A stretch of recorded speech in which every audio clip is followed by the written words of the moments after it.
m'imaginer. Entouré par ta grandeur, mon cœur va-t-il frémir? Danserai-je pour toi, mon Jésus? Serais-je saisi par la peur? Devant toi resterai-je debout? Vais-je tomber sur mes genoux? Chanterai-je Alléluia? Est-ce que je pourrais te parler? Entouré par ta grandeur, mon cœur va-t-il frémir? Danserai-je pour toi, mon Jésus? Serais-je saisi par la peur? Devant toi resterai-je debout? Vais-je tomber sur mes genoux? Chanterai-je Alléluia? Est-ce que je pourrais te parler? Entouré par ta grandeur, mon cœur va-t-il frémir? Danserai-je pour toi, mon Jésus? Serais-je saisi par la peur? Devant toi resterai-je debout? Vais-je tomber sur mes genoux? Chanterai-je Alléluia? Est-ce que je pourrais te parler? Je ne peux m'imaginer. Je ne peux m'imaginer. Je ne peux m'imaginer. Là, nous vous souhaitons la bienvenue dans cette émission hebdomadaire où nous étudions la parole de Dieu ensemble. Et ce matin encore, nous sommes autour de cette bonne parole du Seigneur. Et avant de continuer, je voudrais rappeler que nous sommes l'Église des Assemblées de Dieu, ministère Restauration. Nous sommes situés à l'avenue Farapos, au numéro 312. Notre président est le pasteur Humberto Schmidt Vieira. Et le département chargé de cette mission est le département d'appui aux étrangers, qui s'occupe des étrangers chrétiens ou non chrétiens qui aimeraient demander quelque chose par l'intermédiaire de l'Église. Et donc, chaque samedi, nous passons cette émission. Nous sommes autour de la parole de Dieu en français et nous étudions la parole du Seigneur. Et avant de commencer, j'aimerais que nous baissons la tête et que nous prions. Seigneur, notre Père et notre Dieu, nous déversons notre cœur à tes pieds. Et nous disons, nous déversons, c'est réel, Seigneur, parce que nous reconnaissons toute ta grandeur, toute ton autorité. Tu nous as fait pour toi. Nous sommes sortis de toi. Tu es infiniment grand. Et nous sommes infiniment petits devant toi. Mais tu nous as aimés et tu as envoyé Jésus pour nous sauver, pour nous chercher et nous sauver. Seigneur, tu es si patient avec nous. Tu es celui qui cherche, Seigneur, la brebis jusqu'au dernier retranchement. Et Seigneur, quand tu la trouves, tu la mets sur tes épaules. Je bénis ton nom, Seigneur. Je te loue.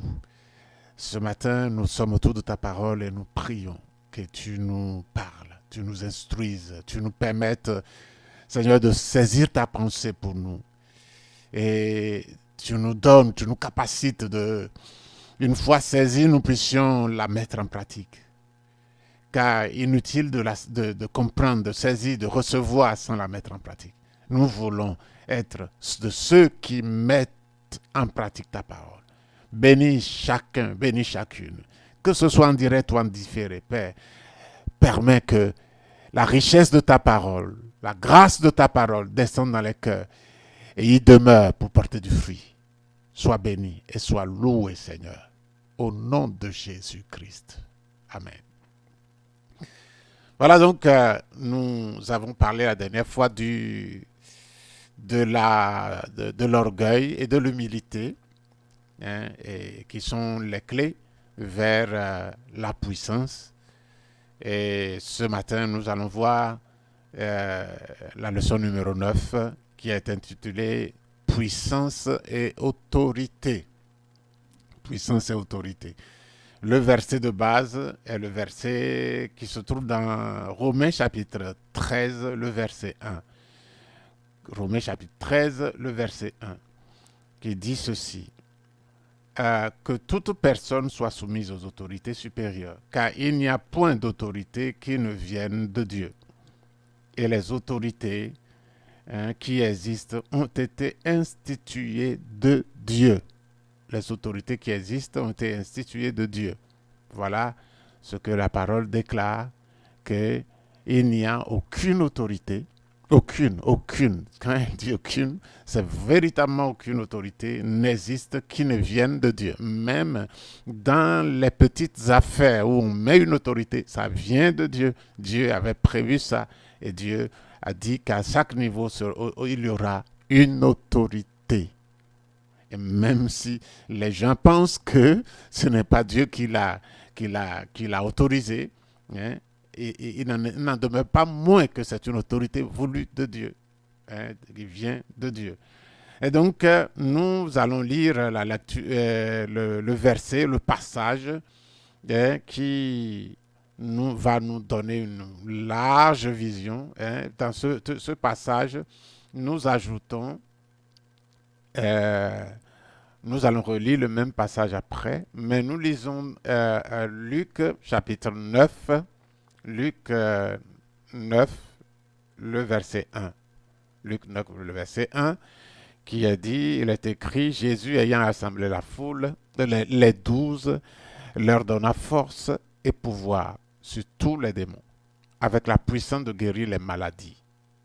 Il leur a donné force et pouvoir, hein, de chasser sur les démons, de les chasser, de les détruire, hein, de détruire leurs œuvres, avec la puissance de guérir les maladies. Nous sommes en train d'étudier puissance et autorité. Deuxième verset que nous lisons se trouve dans Luc 10, 19.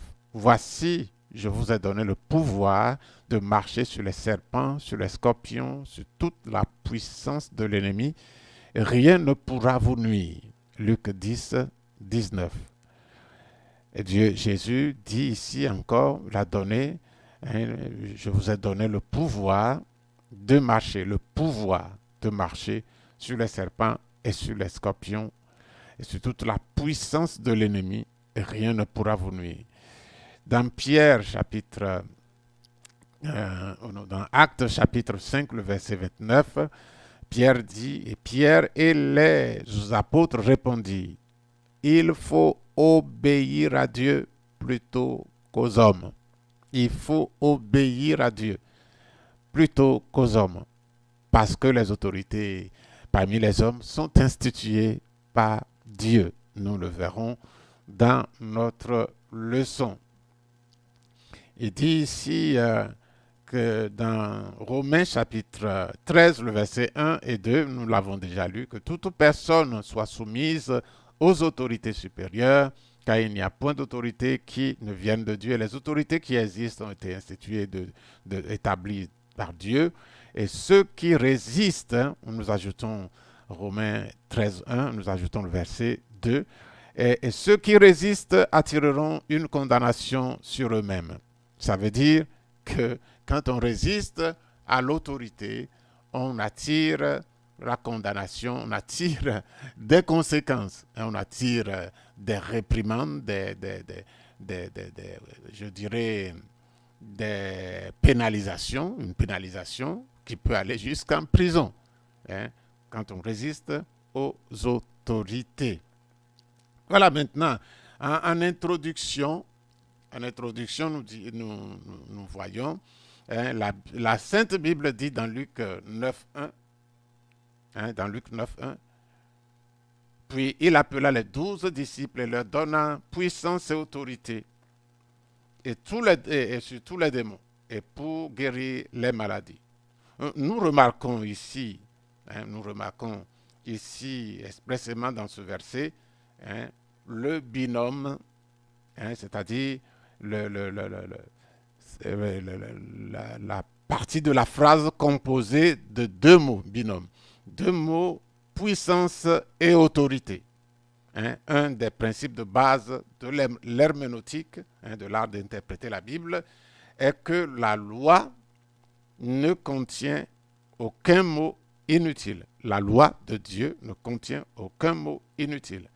Par conséquent, ce n'est pas en vain que ces deux mots ont été utilisés sous l'inspiration du Saint-Esprit. Le mot puissance est traduit du grec dounamis et le mot autorité est traduit du grec exousia. Donc ici, nous allons travailler sur ces deux mots puissance et autorité. C'est le titre de notre leçon et il se trouve aussi que c'est le titre de notre livre d'études. Mais ce chapitre est réservé à cette étude du mot, du concept puissance et du concept autorité. Et donc, ce n'est pas pour rien que la Bible les utilise presque ensemble. Presque ensemble dans le verset que nous avons lu, Luc chapitre 1, verset 9, Luc chapitre 9, verset 1. Et donc, nous allons travailler sur ces mots, ces deux mots. Et nous allons voir pourquoi la Bible les utilise. Et l'importance que ces mots pourraient avoir dans nos vies, dans notre vie chrétienne, dans notre cheminement avec Dieu, dans la construction de notre obéissance avec Dieu, ou obéissance à Dieu. Voyons premièrement les concepts. Les concepts, c'est premièrement puissance. Le concept de puissance. Nous verrons le concept de puissance, puis nous verrons le concept d'autorité et l'exercice de la puissance et de l'autorité.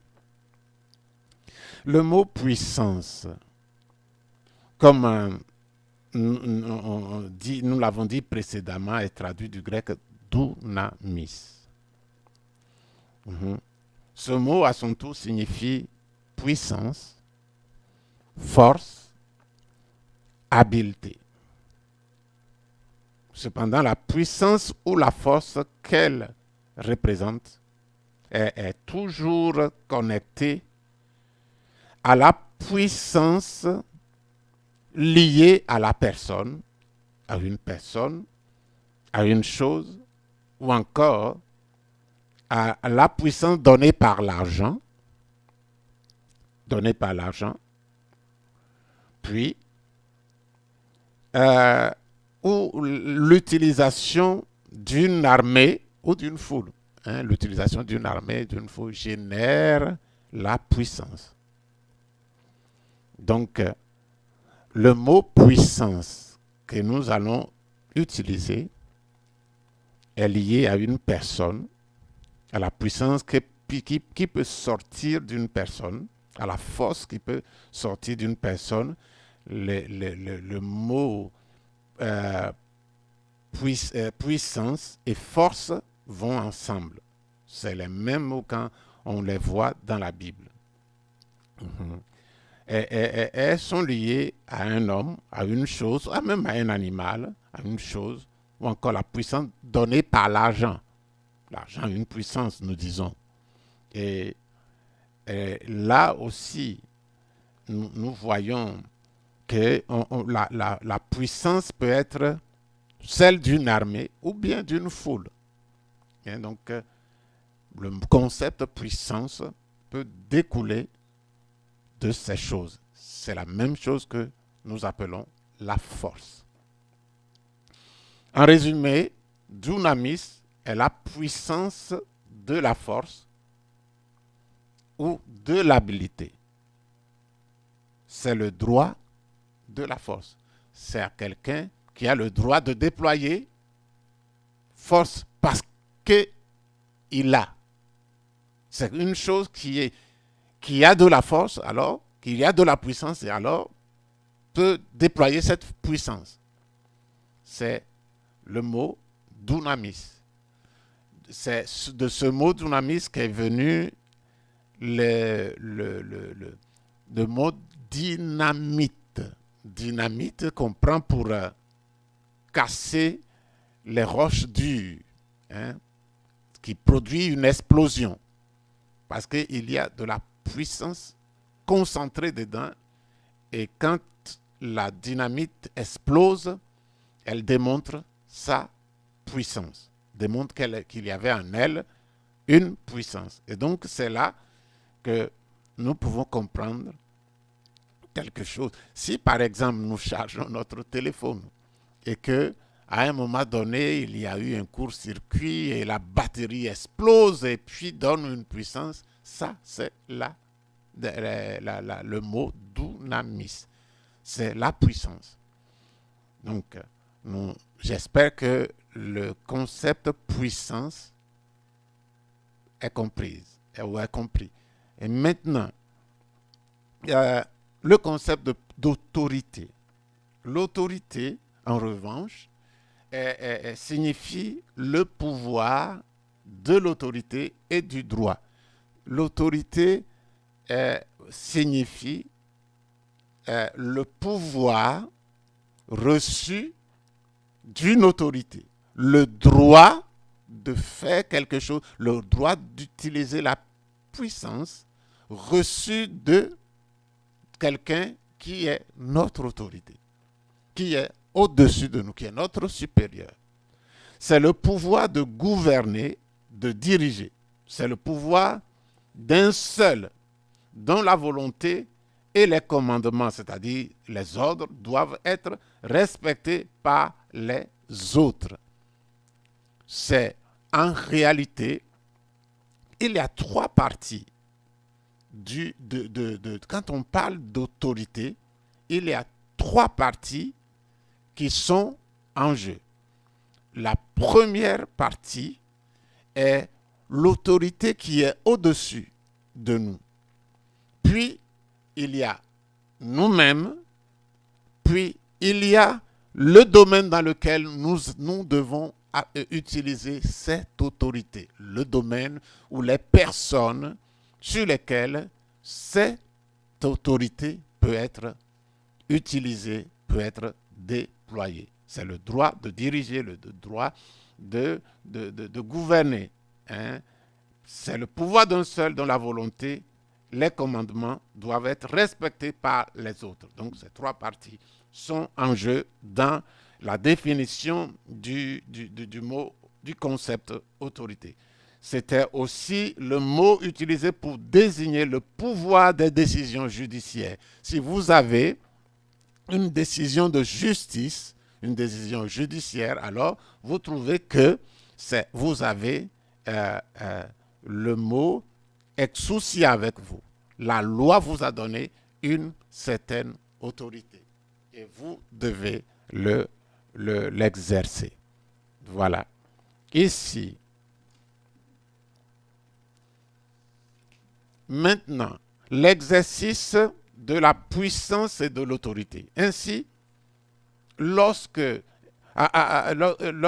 dunamis signifie, hein, nous avons vu que dunamis signifie le droit de la force ou de l'habileté. Hein, exousia signifie la force du droit.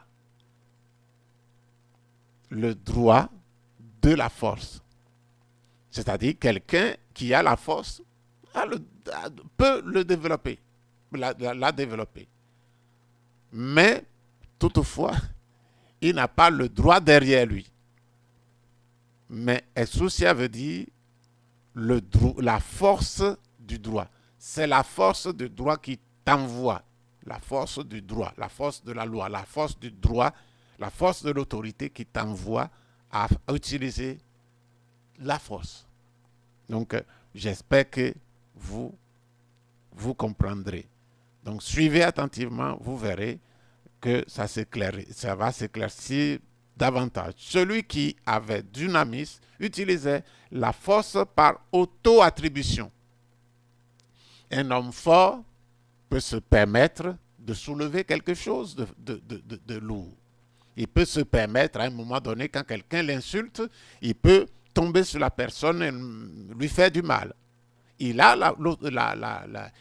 la force, mais il n'a pas l'autorité. Et pendant qu'il fait du mal à celui qui l'avait insulté, si un policier arrive, il l'arrêterait. Et il se trouverait qu'il pourrait être mis en prison à cause de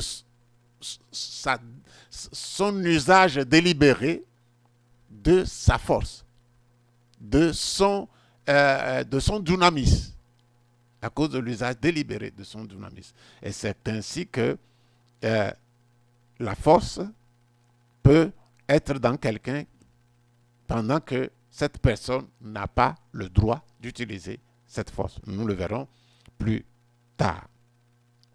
Donc, mais le droit d'utiliser, comme je disais, on peut exercer la force sans avoir le droit de l'utiliser. Maintenant, regardons ensemble le numéro 2, puissance contre autorité. Puissance contre autorité. Voilà. Ici, nous voyons que nous allons voir une illustration de la différence entre la puissance et l'autorité, puis le danger d'une puissance, c'est-à-dire d'une force sans autorité, et au 3, nous verrons le résultat de l'usage de la puissance avec l'autorité. Et nous verrons en petit a le premier, les trois choses qui constituent l'autorité, qui constituent, il y a le premier l'investiture, deuxième la partie de l'action ordonnée par l'investiture, puis la dernière partie traite des effets de la réaction de l'ennemi. Nous verrons ces choses-là. Mais je voudrais faire une petite mise au point pour ceux qui sont francophones. Les anglophones, les portugais n'ont pas beaucoup de problèmes dans l'usage des mots parce que nos Bibles, les Bibles françaises, ont un petit décalage dans l'usage des mots. Donc nous voulons faire une clarification que nous jugeons importante. Nous voulons éclairer les auditeurs, les lecteurs, quant à la confusion que pourrait susciter certaines versions françaises de la Bible par rapport à quelques terminologies utilisées dans cette partie de notre étude. Le mot pouvoir dans la Bible française est l'autorité. Là où la Bible française, Louis II, utilise le mot pouvoir, en réalité, quand vous allez dans le lexique grec, vous trouverez ce pouvoir veut dire autorité. Alors que dans certaines Bibles d'autres langues, le mot autorité est utilisé directement, sans passer par pouvoir. Donc ici, nous allons vous montrer que pouvoir et autorité veulent dire la même chose. Ce qui suit, nous utiliserons le mot dans tout ce que nous allons étudier. Nous allons utiliser le mot autorité à la place de pouvoir. Donc, quand nous disons pouvoir, alors sachez que nous parlons, ou bien nous disons autorité, sachez que nous parlons de pouvoir. Ici, les mots force et puissance sont les mêmes et viennent du grec dynamis. Il est de même pour pouvoir et autorité qui viennent du grec exousia. Pour donner un exemple, dans Luc chapitre 9, le verset 1, nous voyons Jésus ayant assemblé les 12, leur donna force et pouvoir. ici, il leur donna puissance et pouvoir sur les démons. C'est ce que ça veut dire. Et donc, ceci étant dit, nous passons à l'illustration de la différence entre puissance et pouvoir. Afin d'avoir une idée contextualisée de la différence entre puissance et autorité, nous supposons que deux hommes, pour rendre la chose claire, supposons que deux hommes armés de fusils décident eux-mêmes d'arrêter les gens dans la rue et de les fouiller pour des raisons de trafic de drogue. C'est tout à fait, dans certaines conditions, c'est bon. C'est bon. Il n'est pas bon qu'on se promène avec la drogue. La drogue est illégale. Donc, maintenant, les gens qui passent, terrifiés par la puissance de tir de ces deux hommes, se rendent. Les gens se rendent sans résistance à leur demande. Les gens se font contrôler. Les gens se font fouiller. L'intention de ces deux hommes pourrait être bonne.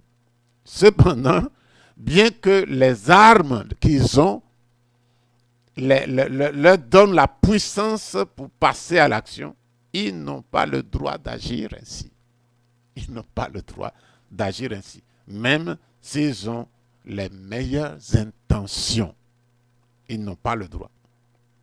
Et donc, si les policiers les trouvent, ils seront passibles de peine. Ils ont le fusil.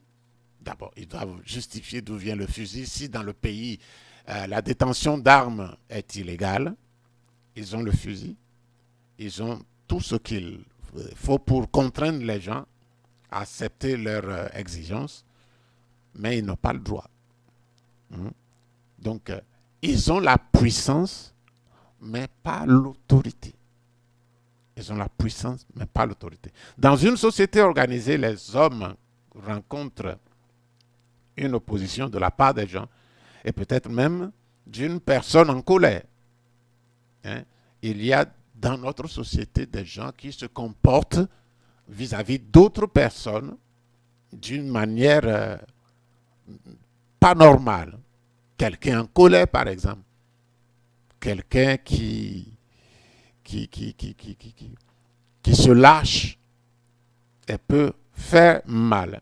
Ils seront poursuivis et reconnus coupables parce qu'ils ne disposent d'aucun droit d'utiliser leur force. Aucun droit d'utiliser leur force, c'est-à-dire leur puissance, leur arme, et tout ce avec quoi ils agressent les autres. Ils n'ont pas le droit. Ils ne disposent pas avec eux de la force du droit. La force du droit, le droit n'est pas avec eux. Le droit est quelque chose qui a la force. Le droit a la force et il confère à celui qui reçoit cette autorité le droit d'utiliser cette force. Mais dans notre cas, la personne n'a pas la force du droit avec lui.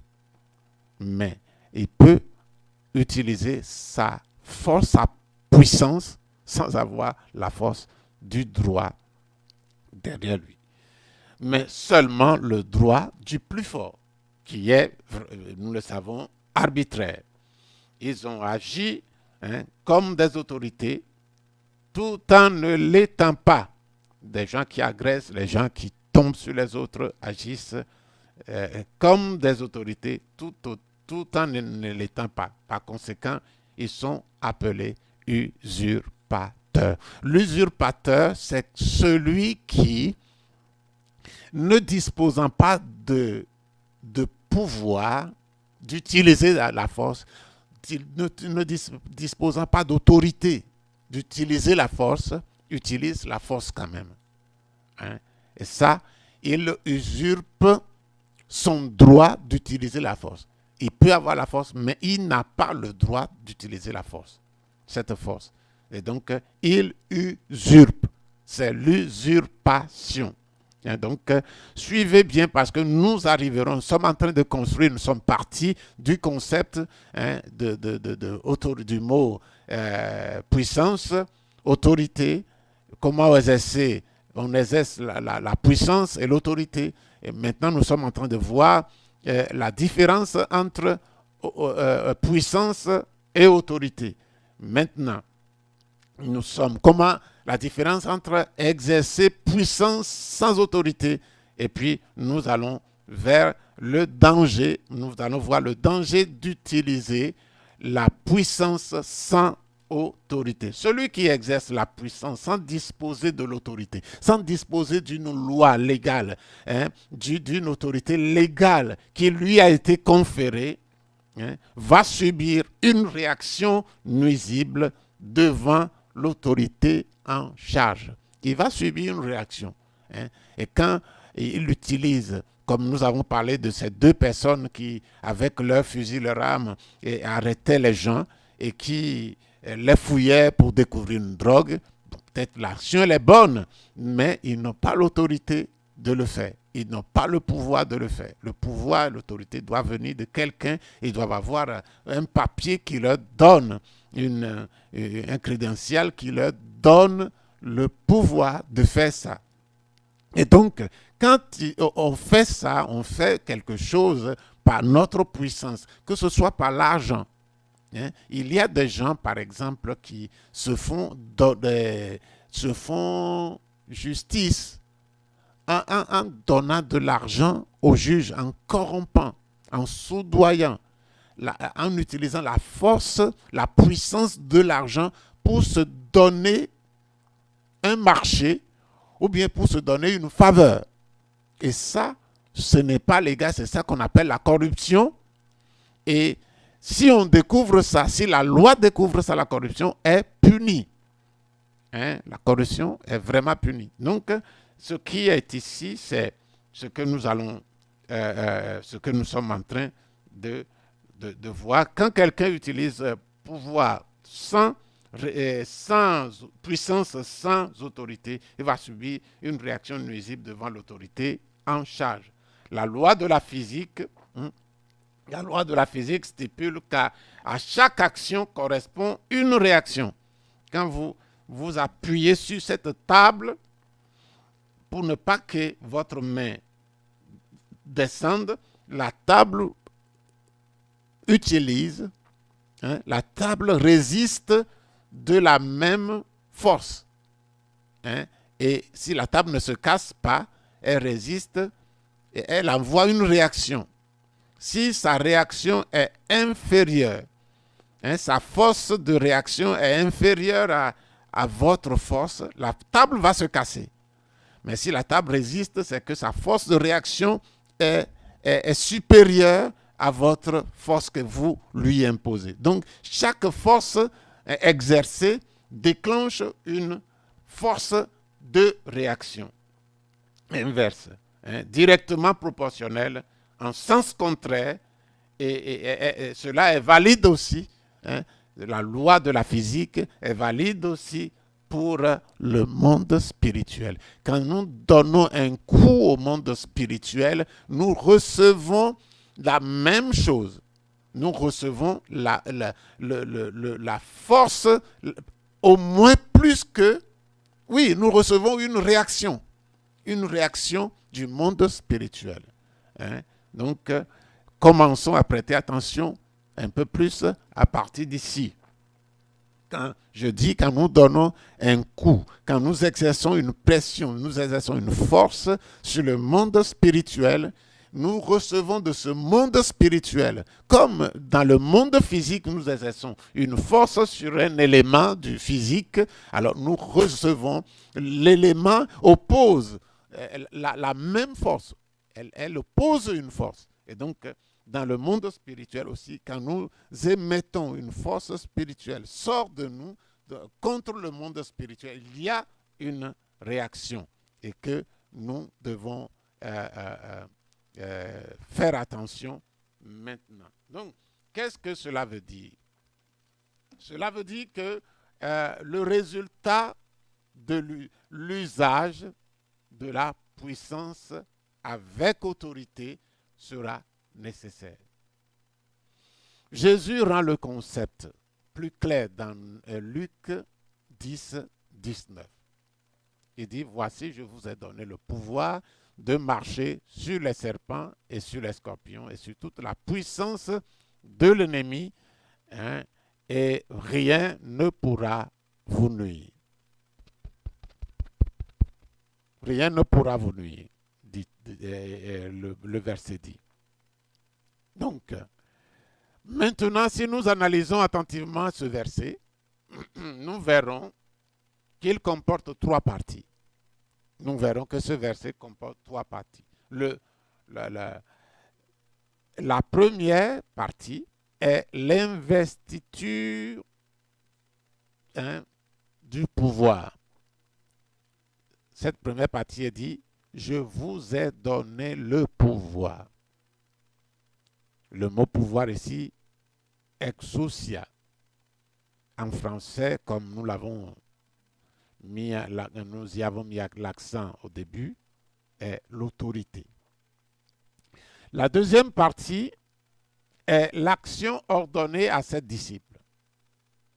Jésus a ordonné une action, dit de marcher sur les serpents, sur les scorpions et sur toute la puissance de l'ennemi. C'est la deuxième partie du verset. La troisième partie, c'est dit, et rien ne pourra vous nuire. Dans certaines versions, il est dit que rien ne pourra absolument pas vous nuire. Donc, le verset est composé de trois parties. Le don du pouvoir, l'investiture, l'action à mener et la réaction attendue. Et comme nous l'avons dit, quand nous mettons la force, nous agissons par une force, il y a une réaction dans le monde physique et idem dans le monde spirituel. Et Jésus l'a vraiment explicité ici en disant que nous aurons une réaction. Il y aura une réaction. Et donc, il prépare ses disciples, leur donne le pouvoir, leur donne l'action, mais aussi il prévoit la partie où la réaction de l'ennemi étant inévitable, il leur donne son pouvoir, couvre la réaction, couvre les disciples en cas de réaction de l'agent spirituel sur lequel nous avons exercé le pouvoir. Donc, nous comprenons bien ce que cela veut dire. Dans le monde physique, force utilisée génère une réaction contre la force utilisée, ou le propriétaire de la force utilisée. Et donc, Jésus connaît bien il est Dieu, connaît bien ce principe. Et donc, quand il a donné le pouvoir, il n'a pas donné seulement la force, il n'a pas dit marcher sur les serpents, scorpions et toute la puissance de l'ennemi. Il a donné premièrement le pouvoir, l'autorité. Et secondement, il a donné l'action à mener. À quoi ils doivent s'attaquer. Et troisièmement, il les couvre. Il les couvre parce qu'il sait qu'il y aura une réaction. Si les disciples avaient seulement de la puissance, le verset s'arrêterait simplement aux deux premières parties, c'est-à-dire je vous donne le pouvoir de marcher sur les serpents, sur les scorpions, sur toute la puissance de l'ennemi. Point. Ça va s'arrêter là. Si les disciples avaient seulement la puissance, ça allait s'arrêter là. Cela signifie qu'ils auraient la puissance pour agir, mais ne seraient pas en mesure d'empêcher l'évidence d'une réaction contre l'utilisation de leur puissance. Selon la vision de Jésus, pour marcher sur la tête d'un serpent ou sur un scorpion, il est seulement nécessaire d'avoir la puissance, c'est-à-dire la force, de lever le pied et de marcher sur la tête de l'animal venimeux. Cependant, cette puissance ne suffit pas pour empêcher la réaction de l'animal que nous avons écrasé. et nous tentons d'écraser. Et l'usage de son aiguillon contre son agresseur. L'animal aussi va réagir. Il va utiliser son aiguillon, il va utiliser sa force, il va se défendre et il va aller contre la force qui vient l'agresser. Mais à travers la conception, la concession, à travers le fait que Jésus donne l'autorité, c'est-à-dire le pouvoir, hein, Jésus garantit que la réaction des serpents, des scorpions serait neutralisée. Il a dit, hein, et rien, absolument rien, ne pourra vous nuire. Parce qu'il sait qu'il y a quelque chose qui va venir en retour, en réaction, vous voulant nuire, voulant rendre le même coup. Et Jésus, à part l'autorité qu'il leur a donnée, il a bridé cette réaction et il a neutralisé cette réaction, donnant la sécurité aux disciples d'agir, de suivre, d'utiliser le pouvoir sans pour autant avoir une réaction qui soit émise contre eux. Possiblement, il y a la réaction, mais comme Jésus est Dieu, sa parole, son pouvoir protège les disciples de toute réaction nuisible, hein, qui viendrait de l'ennemi. Ainsi, en leur donnant autorité, c'est-à-dire pouvoir, Jésus leur donnait la protection contre la réaction de l'ennemi face à l'action exercée par la puissance ou la force spirituelle que les disciples avaient reçue. Ceci est tellement important dans le milieu, dans le domaine spirituel. Tellement important. Et ici, nous voyons que si nous entrons dans une bataille avec l'ennemi et que nous n'avons pas l'investiture, nous n'avons pas l'autorité, sur nous, nous entrons dans un territoire dangereux et nous serons atteints. Parce que quand nous exerçons quand nous lançons un ballon contre un mur, le ballon nous revient à la figure. Quand nous poussons quelque chose, avant que cette chose se casse, la chose résiste. Et nous sommes obligés d'aller contre la chose avec une force de plus en plus grande. Parce que la chose, il résiste. Elle résiste, elle envoie aussi une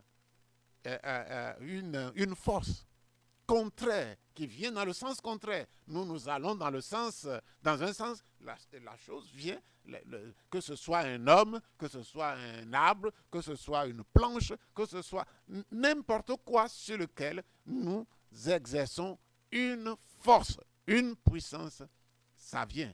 Même, et quand vous donnez un ordre contraignant à une personne, la personne se dresse. Il se dresse et dans sa tête, il passe, est-ce que je dois obéir à cette personne? Premièrement, il se dresse.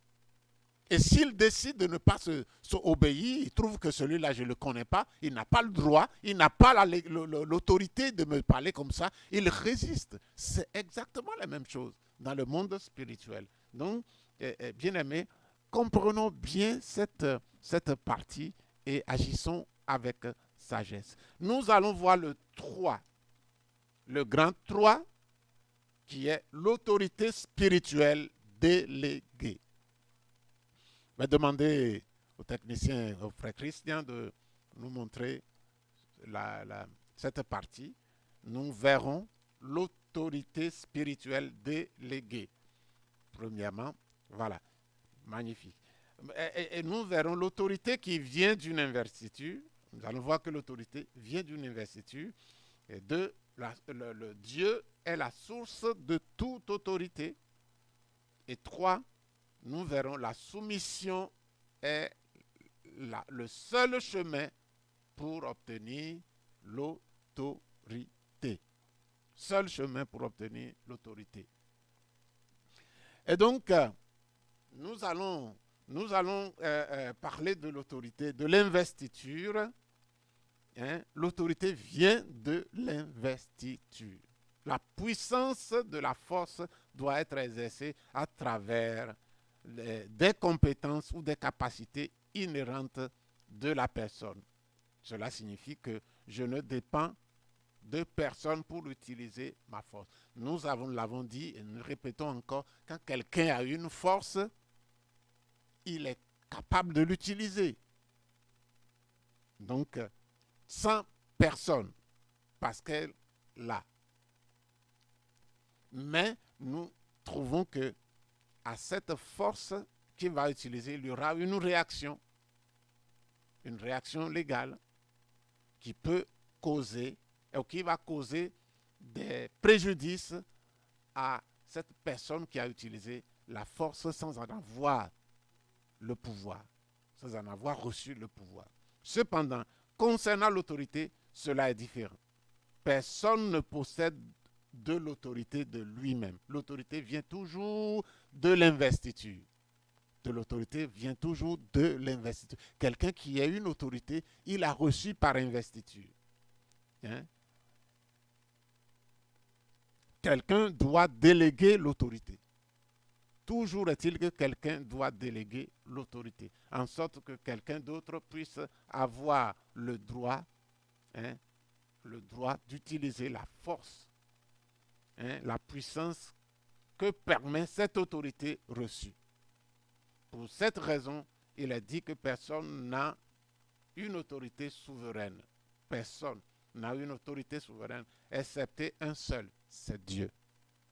Dieu a l'autorité souveraine.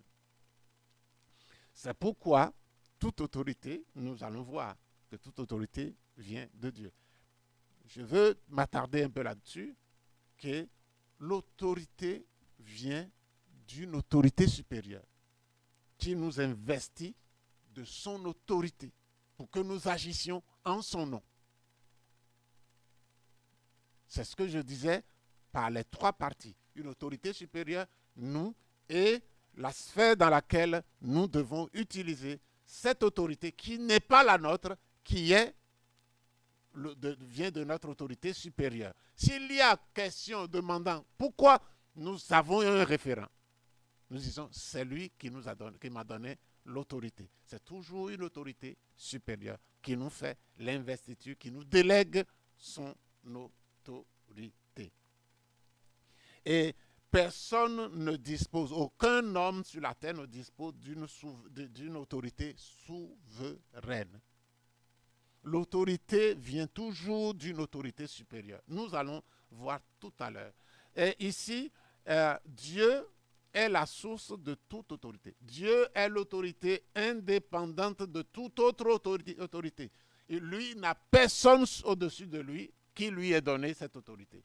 Il est indépendant de toute autre source d'autorité. Personne ne lui a délégué, personne ne l'a investi de son autorité parce qu'il est la source de toute autorité. C'est la raison pour laquelle on dit que Dieu est souverain. C'est pour ça qu'on dit Dieu est souverain. Il ne dépend ni de quelque chose, ni de quelqu'un pour utiliser la force, la puissance, la force que nous avons, la puissance. Parce que l'autorité est en lui-même. Il peut utiliser la puissance. Légalement, il n'y a personne qui se lèverait et dira « Que fais-tu » Non, il ne peut pas y avoir dans l'univers. Il est l'autorité suprême. Par conséquent, toutes les autorités, toute autre autorité vient de lui.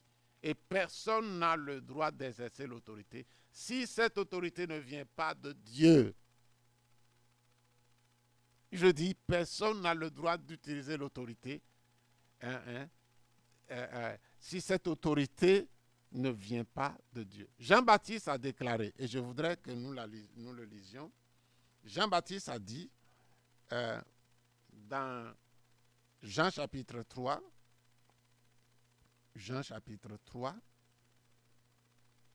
verset 27, il a dit, un homme ne peut recevoir que ce qui lui a été donné du ciel.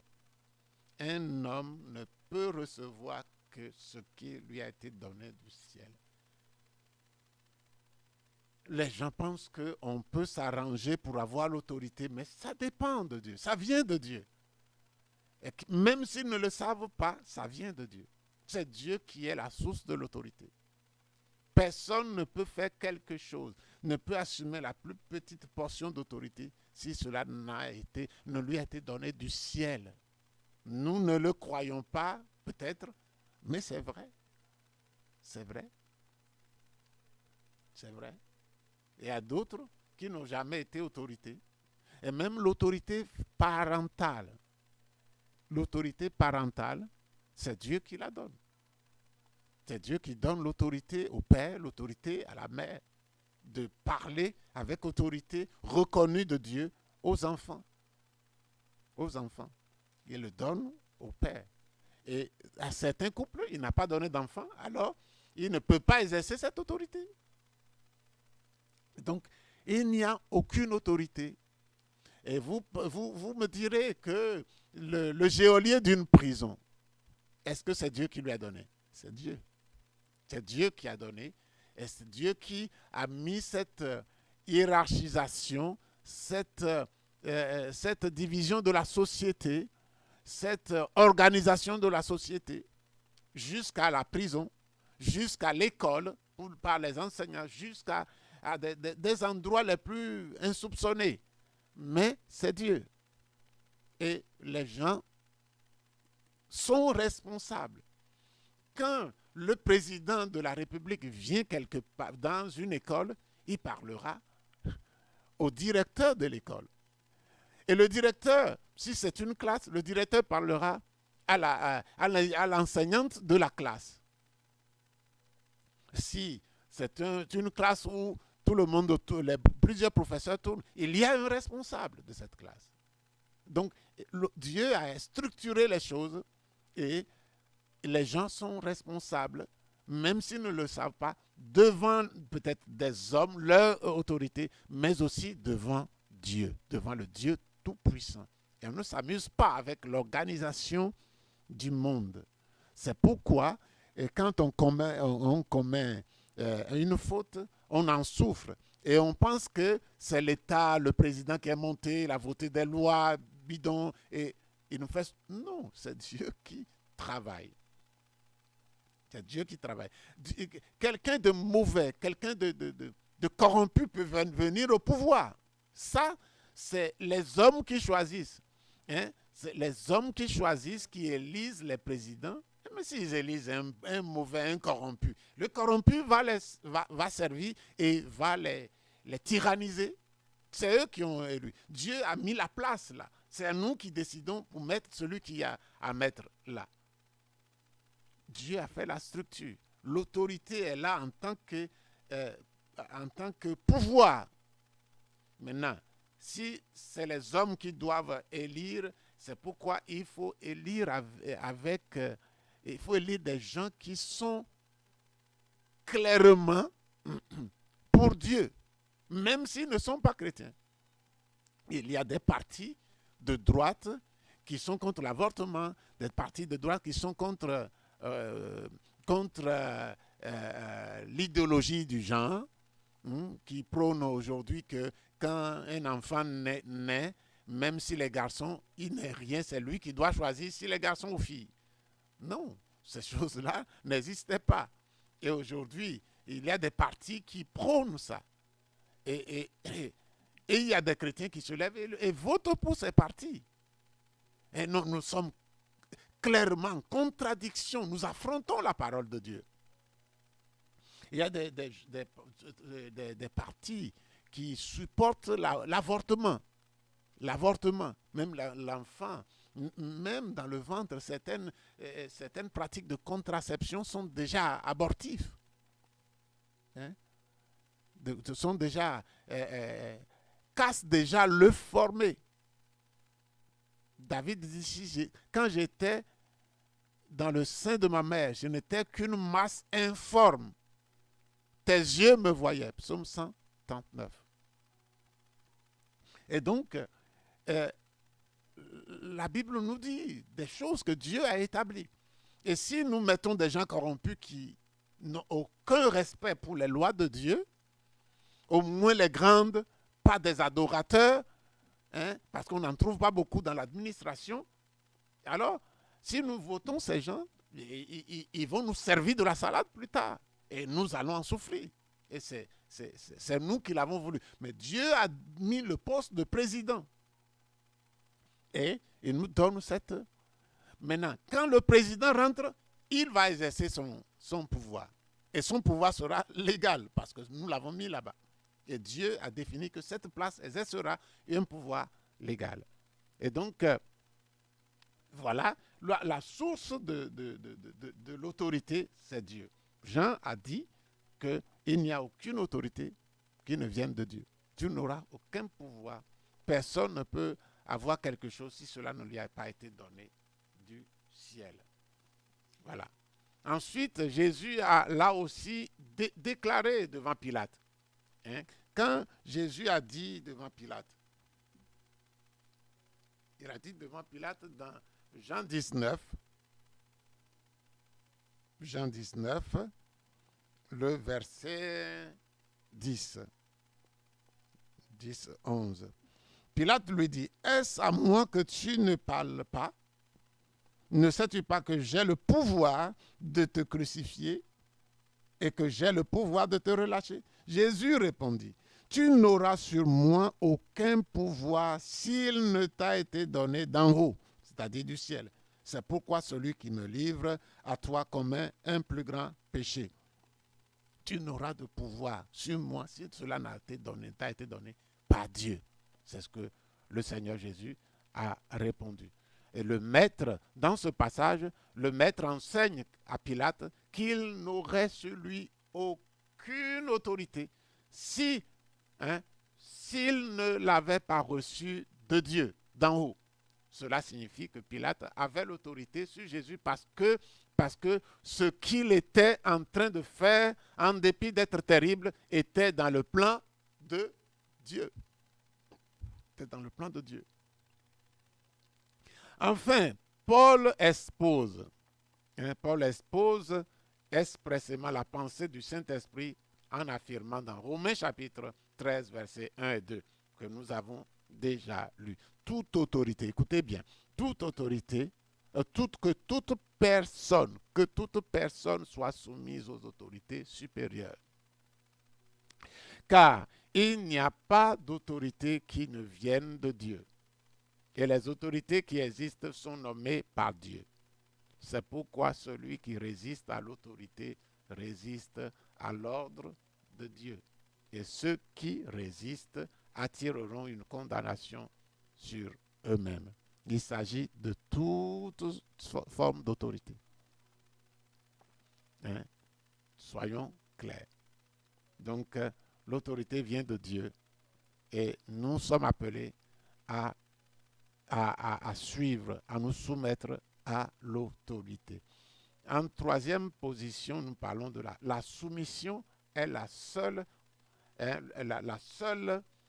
voie conduisant à l'obtention de l'autorité. La soumission, seul chemin pour obtenir l'autorité. Ainsi, l'autorité est une personne qui a reçu l'investiture originale de Dieu.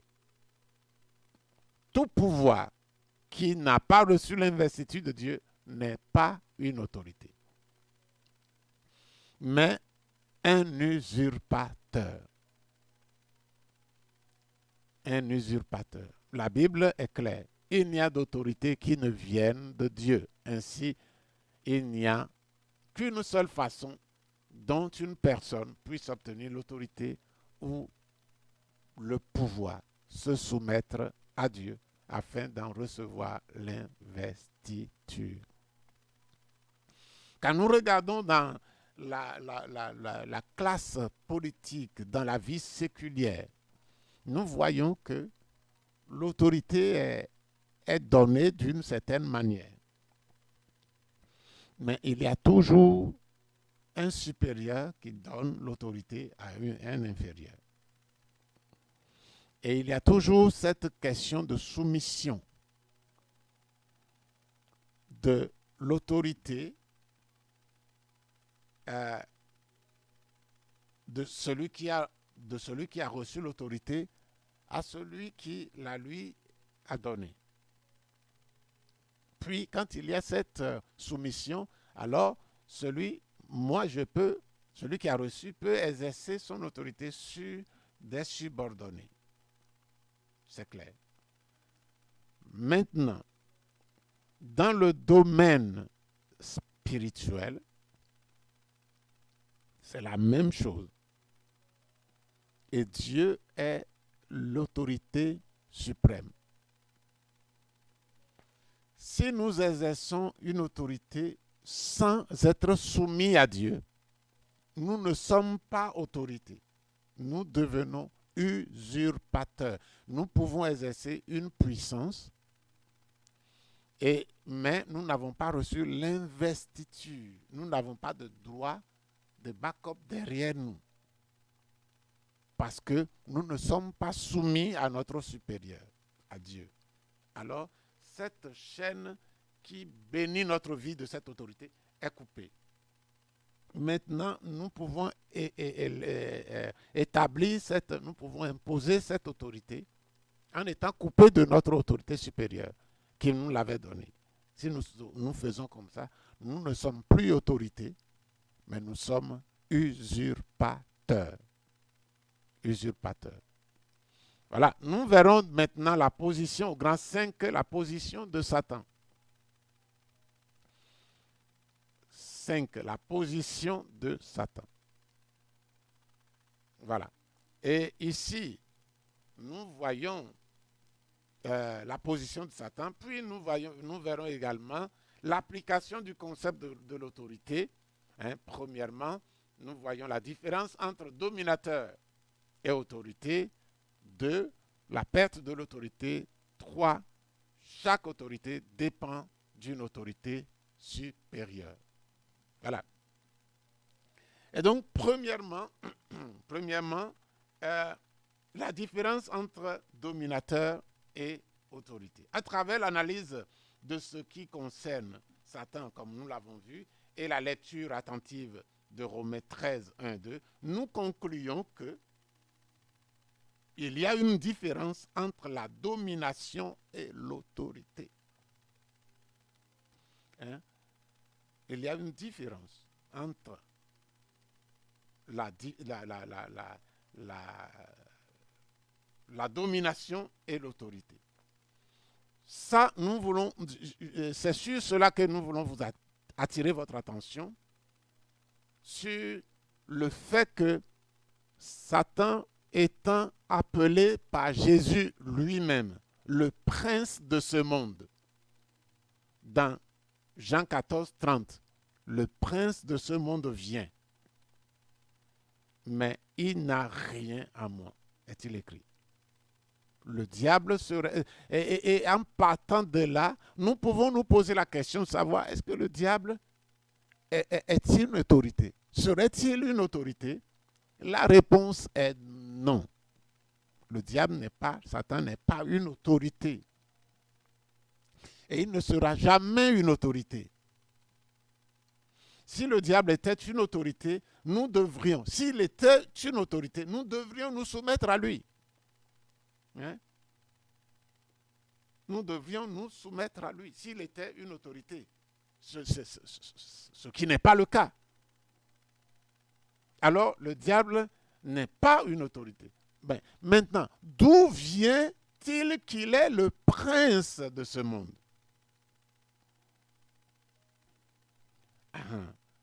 Le titre lui vient de l'usurpation. Le titre lui vient de l'usurpation. Et dans cette usurpation, il a trompé Ève et lui a fait obéir à sa propre éthique. Ève, à son tour, a pressé Adam de désobéir à Dieu et a partagé sa faute.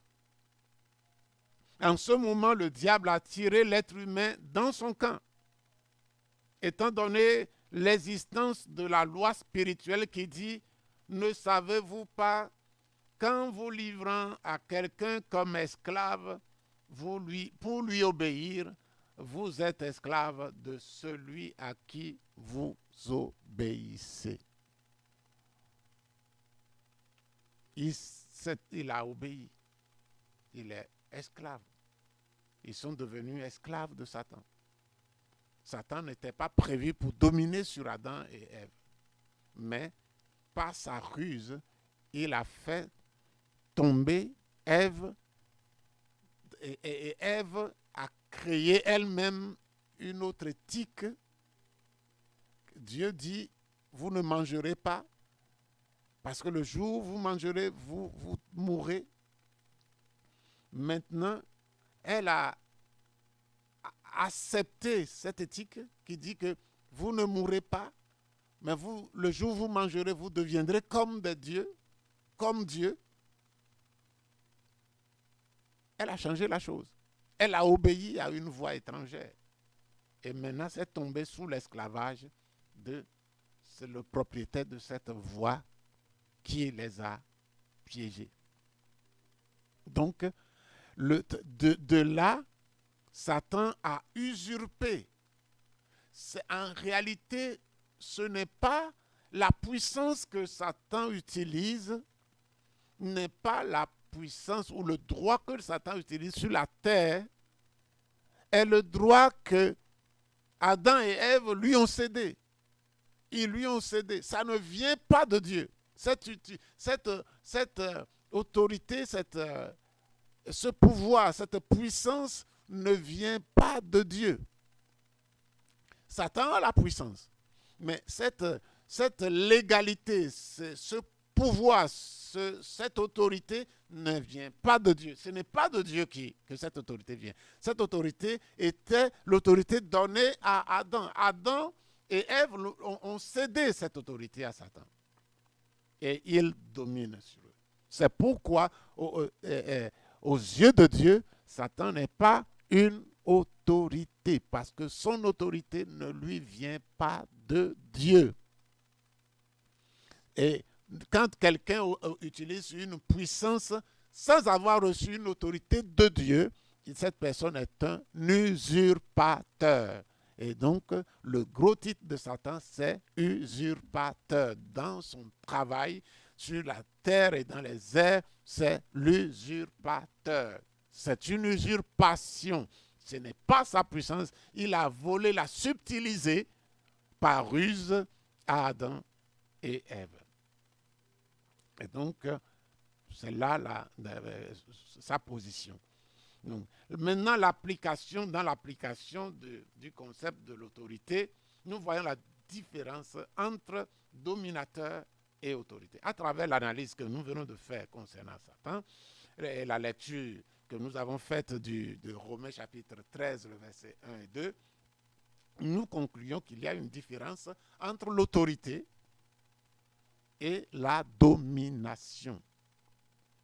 La domination, le dominateur, par exemple, exerce une principauté, un pouvoir que nous appelons ici principauté, sans en avoir été investi. Et le seul investisseur de l'autorité est Dieu. Si nous recevons une investiture frauduleuse de quelqu'un, ce n'est pas ça, nous sommes prêts, nous nous préparons à exécuter la domination. Donc, il exerce une principauté, une autorité, sans en avoir été investi, mais uniquement parce que sa domination a été acceptée par les gens qui se sont soumis à lui comme serviteurs. C'est Adam et Ève qui se sont soumis à lui. Et il domine sur eux. Il a subtilement reçu leur soumission parce qu'il s'est fait entendre, il s'est fait écouter. Ils l'ont écouté, ils l'ont obéi. Et maintenant, quand tu obéis à quelqu'un pour être son esclave, alors tu tombes dans son esclavage. Et ils sont devenus objets de la domination de Satan. Et ils n'avaient pas d'autorité. Donc, l'autorité, c'est quelqu'un qui est investi légalement par Dieu. De ce fait, nous reconnaissons que ce n'est pas tous les princes qui sont des autorités. Jésus a appelé Satan le prince de ce monde, mais ce n'est pas une autorité de ce monde. Il ne devrait pas être une autorité. Dieu ne reconnaît pas son autorité parce que l'autorité vient seulement de Dieu. Quand quelqu'un se donne une autorité, une auto-investiture d'autorité, il n'est pas autorité parce que Dieu seul est souverain. Lui seul confère l'autorité. Nous sommes à un moment où les gens aiment s'appeler apôtres, les gens aiment s'appeler prophètes, les gens... Bon, il y en a de vrais, il y en a qui se sont autoproclamés. Comme il y a des présidents qui se sont autoproclamés en Afrique, on connaît ces choses. On connaît. Dans l'Occident, il y en a qui n'ont pas gagné des élections, mais qui sont frauduleusement devenus présidents. Et Dieu connaît ces choses. Mais la seule chose que nous pouvons retenir dans ce paragraphe est qu'on peut être autorité, on peut s'autoproclamer autorité sans que cela vienne de Dieu. Hein? Et alors on devient dominateur, on devient usurpateur, et l'usurpateur domine. Et dominateur. Maintenant, parlons de la perte d'autorité. Nous avons parlé de la domination, parlons de la perte d'autorité. En revanche, si quelqu'un reçoit l'investiture, mais se rébelle ensuite contre Dieu, il perd l'autorité. Il dit, il n'y a d'autorité qui ne vienne de Dieu. Et les autorités qui existent sont établies par lui. Ainsi, un chrétien n'aurait aucune obligation d'obéir à Adolf Hitler, par exemple, dans sa détermination de réduire, de détruire les Juifs. Au contraire, il a l'obligation de désobéir, puisque le premier verset du même chapitre montre que toute personne soit soumise aux autorités supérieures. Pourquoi? Du moment qu'Hitler s'est opposé à la loi de l'autorité qui lui était supérieure, celle de Dieu, les chrétiens ne sont plus tenus de lui obéir. Parce qu'à cause de sa position à l'égard des Juifs, il a cessé d'être une autorité.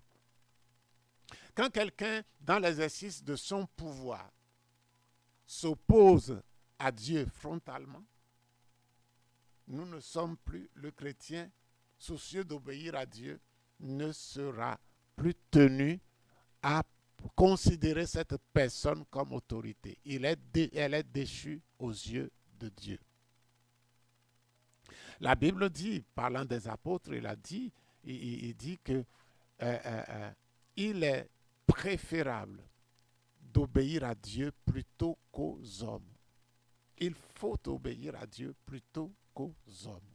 Ainsi, un chrétien n'aura pas d'obligation envers quelqu'un qui s'oppose frontalement à Dieu. Par exemple, ceux qui sont des adeptes, des leaders qui optent pour le droit à l'avortement, nous ne sommes pas autorisés à nous soumettre à eux. Nous ne sommes pas autorisés par exemple, à les voter. Et tout ce qui... La loi peut être votée, mais partout où nous entendons que quelqu'un planifie l'avortement, nous avons le droit d'intervenir, de parler de la vérité, de parler de ce que Dieu a dit.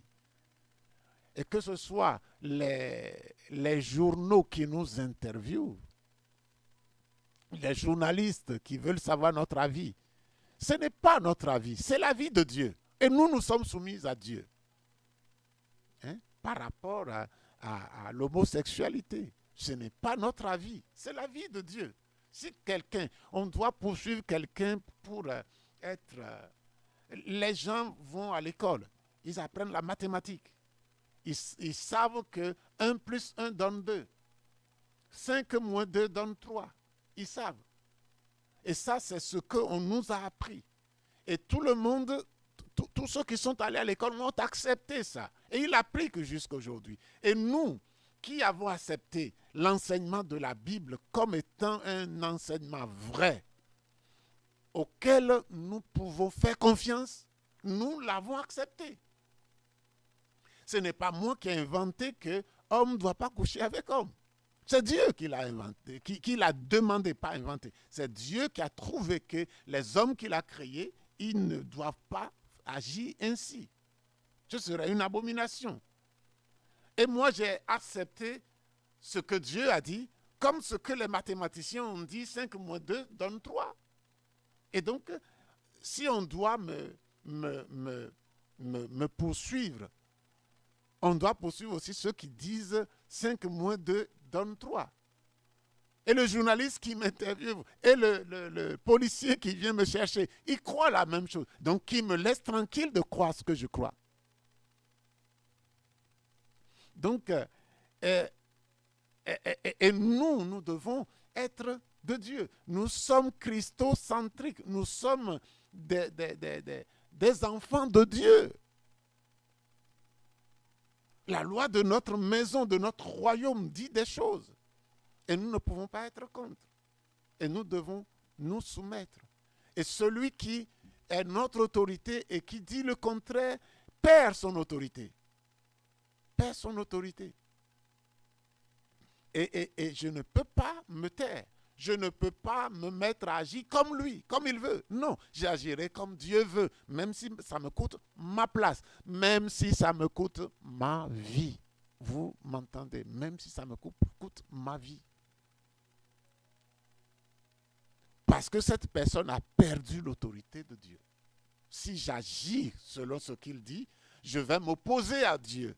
Et si je m'oppose à Dieu, je serai comme Adam et Ève, déchus également, parce que j'ai décidé d'obéir à l'ennemi de Dieu. J'espère que nous avons compris. Chaque autorité dépend d'une autorité supérieure. Il dit ici, chaque autorité dépend d'une autorité supérieure. Il est donc possible de dire que l'autorité est toute personne à qui la puissance et le pouvoir sont donnés par une autorité supérieure pendant qu'il a la soumission du premier au second. Et dans la mesure où l'autorité inférieure ne nourrit aucune rébellion contre son supérieur, selon la chaîne de commandement dont la source originale est en Dieu lui-même. En Dieu lui-même. Nous allons voir maintenant, c'est-à-dire que pour être une autorité, il faut se soumettre à l'autorité qui est au-dessus de nous et exercer les choses dans les termes dans lesquels l'autorité nous a été donnée sur des subalternes, sur des subordonnés. Et si nous ne sommes pas soumis à l'autorité supérieure, nous nous sommes déchus de l'autorité nous-mêmes par notre insoumission. Chaque autorité doit obéir à l'autorité supérieure. Maintenant, nous sommes aux 5 considérations pratiques. Nous allons parler de certaines considérations pratiques. Je vais demander à notre technicien, au frère Christian, de passer aux 5 considérations pratiques.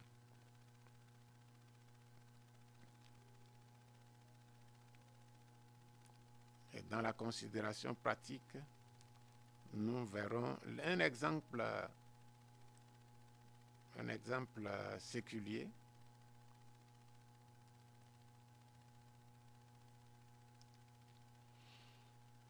Alléluia.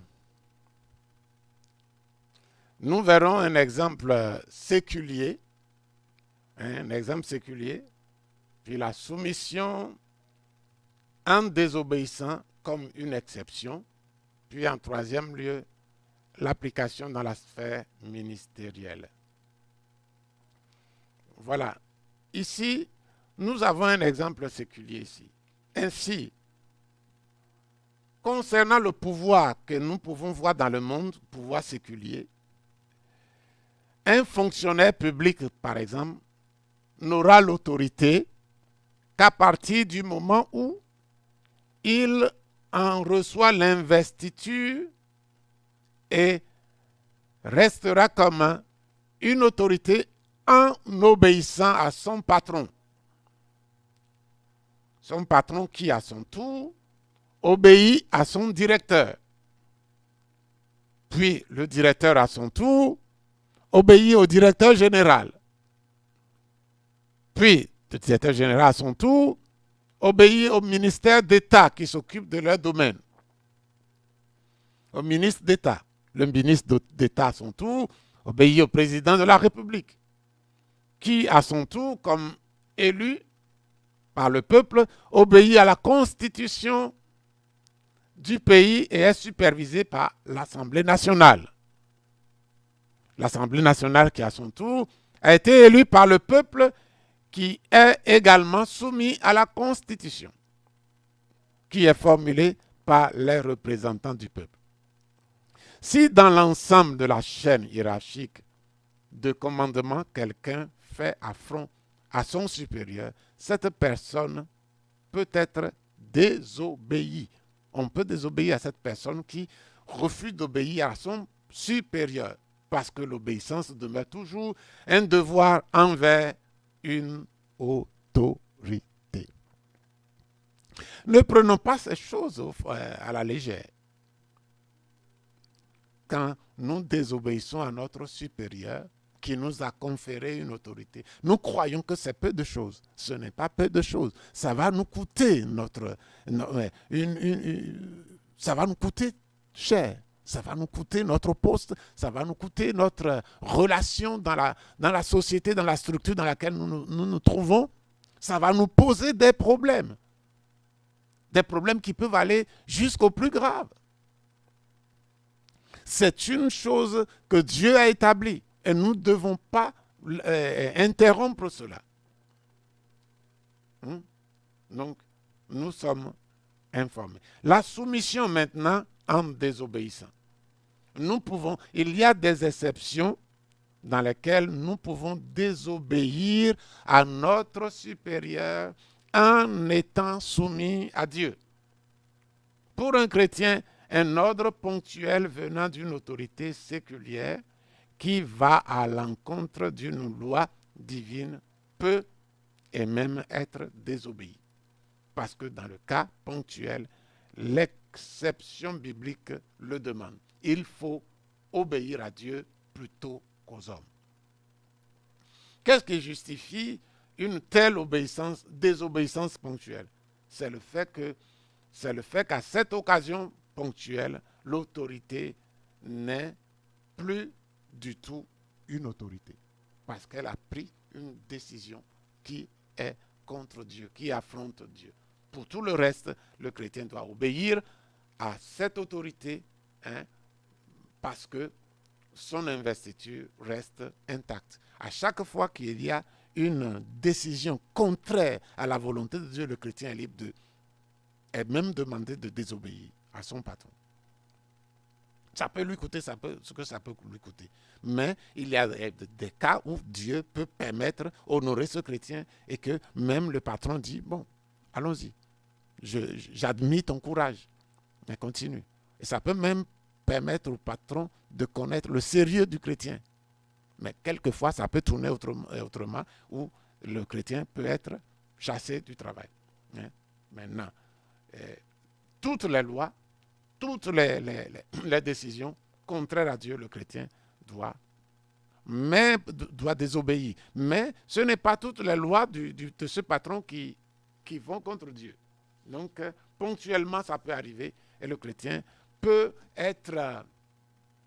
désobéir à son patron en étant autorité, en n'ayant pas de problème d'autorité parce que l'autorité a pris une position contre Dieu et momentanément cessé d'être autorité. Et le chrétien, soumis à Dieu, reste à sa place dans le plan de Dieu, dans la soumission de Dieu.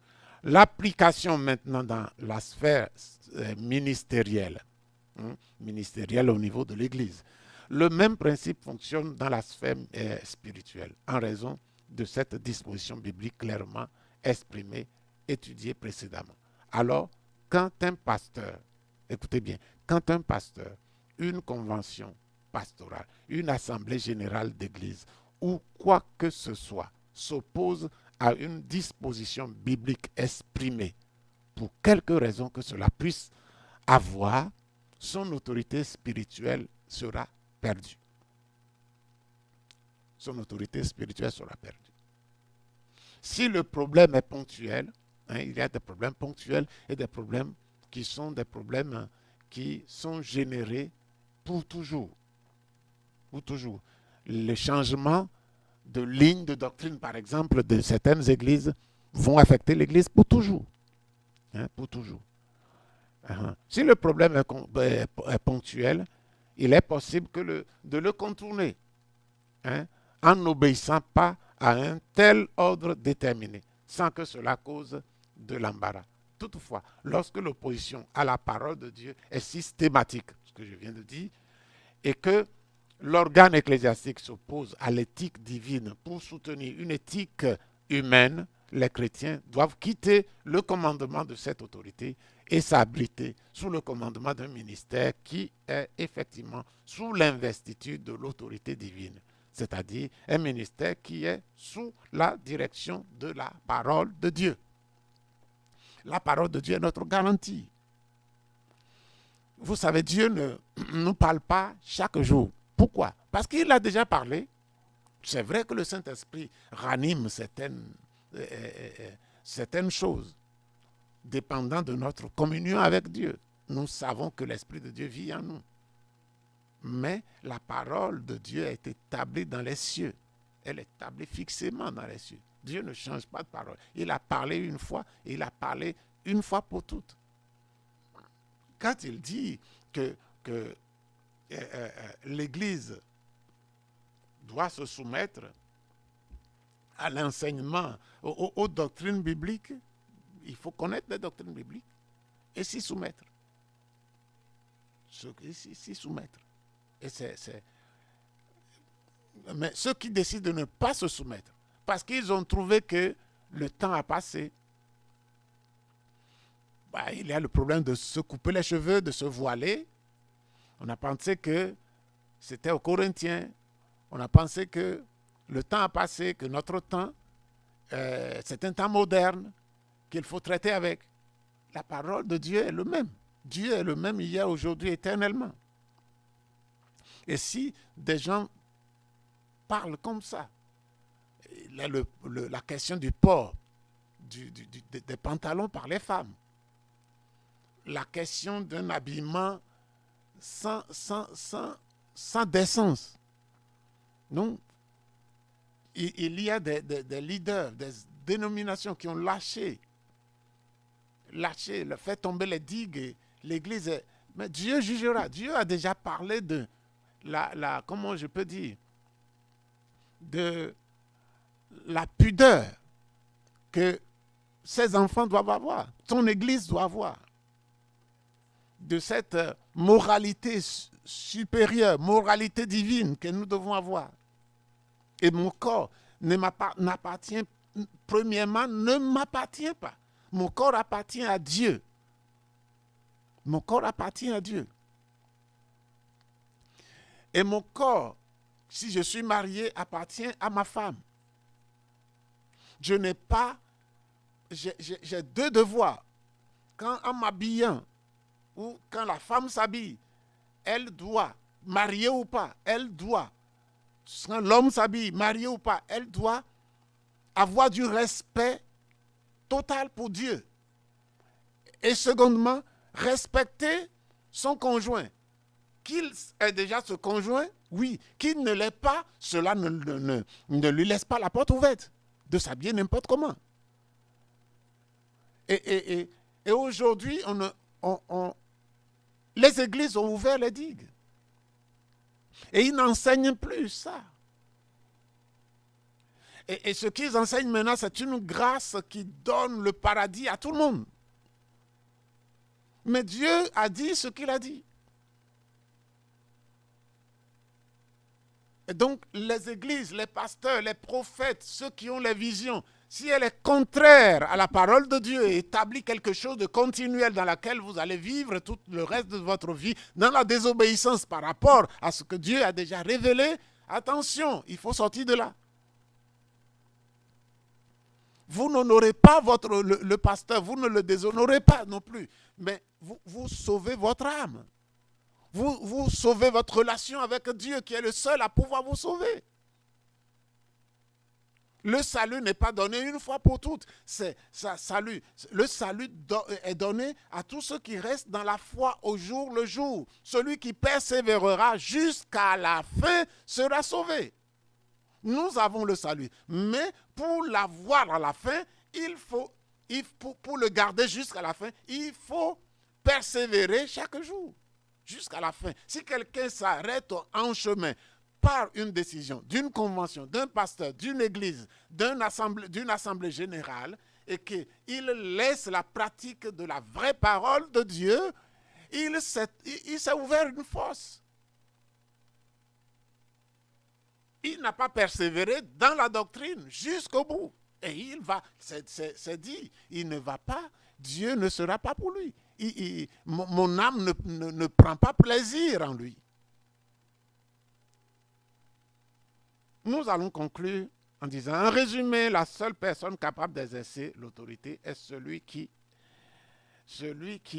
est elle-même sous une autorité.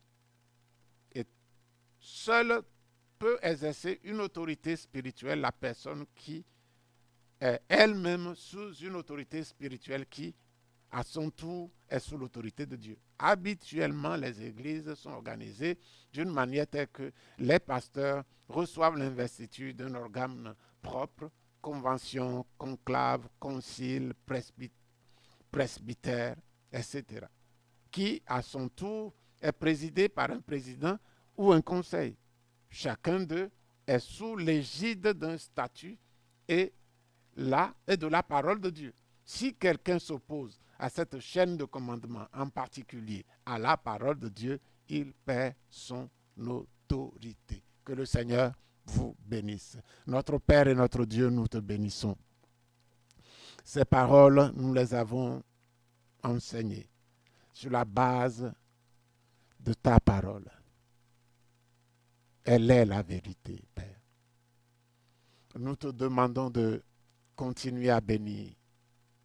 Nous te prions de continuer à toucher les cœurs, à les amener à toi dans la bonne ligne d'obéissance, de soumission à toi, afin que l'autorité que tu donnes, celle qui s'exerce dans le cercle des hommes et celle qui s'exerce dans le cercle spirituel, soit une autorité sans contestation, sans réaction contraire, qui pourrait, si il en était le cas, pourrait nous nuire. Nous te prions de nous aider à te connaître et à soumettre toutes nos vies à toi seul, les aspects de nos vies à toi seul, à ta parole qui ne change pas, parce que tu ne changes pas. Nous t'honorons, Seigneur. Nous te bénissons, notre Dieu. Et nous glorifions ton nom. Aide-nous, Seigneur, à continuer à obéir, à nous soumettre. Non seulement à toi, mais à toutes les autorités que tu as établies, tant dans le monde séculier, Seigneur, que dans le monde spirituel, que dans le cercle ecclésiastique. Parce qu'en faisant tout cela, c'est à toi de qui toute autorité procède que nous nous soumettons. Et nous prenons plaisir à nous soumettre à toi. Parce que tu es notre Dieu. Et tes lois ne sont pas pénibles. Nous t'adorons, nous te bénissons. et nous louons ton nom. Merci Seigneur. Merci pour ces leçons que tu nous donnes, pour nous éduquer, pour nous ramener à toi, pour nous donner de nous comporter en exemple dans ce monde de péché. En honorant ainsi ton nom, Seigneur. Merci notre Dieu. Au nom de Jésus. Amen. Serais-je saisi par la peur, devant toi resterai-je debout? Vais-je tomber sur mes genoux, chanterai-je Alléluia? Est-ce que je pourrais te parler, entouré par ta grandeur? Mon cœur va-t-il frémir, danserai-je pour toi mon Jésus? Serais-je saisi par la peur, devant toi resterai-je debout? Vais-je tomber sur mes genoux, chanterai-je Alléluia? Est-ce que je pourrais te parler, entouré par ta grandeur? Mon cœur va-t-il frémir, danserai-je pour toi mon Jésus? Serais-je saisi par la peur, devant toi resterai-je debout? Vais-je tomber sur mes genoux, chanterai-je Alléluia? Est-ce que je pourrais te parler? Je ne peux m'imaginer